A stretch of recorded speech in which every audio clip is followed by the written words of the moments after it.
BERET Griffith, and this is a story about one of the ICA houses. And it was a big, old, beautiful, beautiful mansion that had fallen into disrepair, and that's how we got it. And then a few years, this was back in the early 1970s.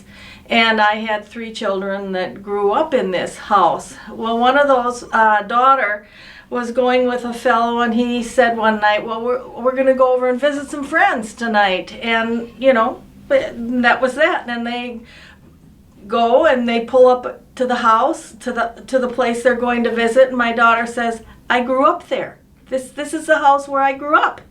And, well, for several years, for about 10 years of her life. And in they went, and this couple who had bought the house were friends of both my daughter and her partner. And they had bought this house quite a while ago, but they had restored it to its original beauty. When the ICA was living there, I mean, we used the house. I mean, we basically used it up, and having 35 people in a house and a bunch of kids is hard on a house. But these people had taken and renovated the entire house.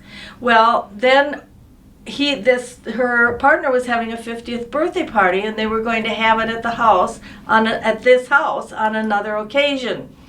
And I get a call early in the day from another family member who had also lived in the house saying, do you have a global grid or a list of the areas around the world? And I said, yeah, I can put my hands on those. She said, well, one of the areas of the world has fallen off the wall.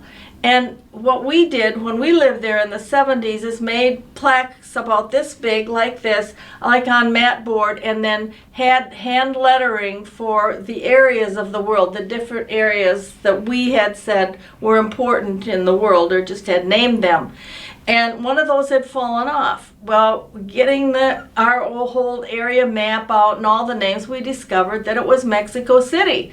So by the time we arrived there for the party that night, the 50th birthday party, the little card had been remade. They were planning on actually having the same person who hand lettered it letter it again. But these were all about like this, and they were all around this massive living room at the top.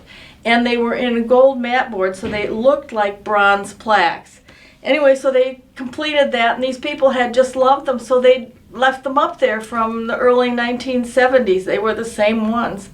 And it was really a thrill to go back and see this house really, really taken care of and restored.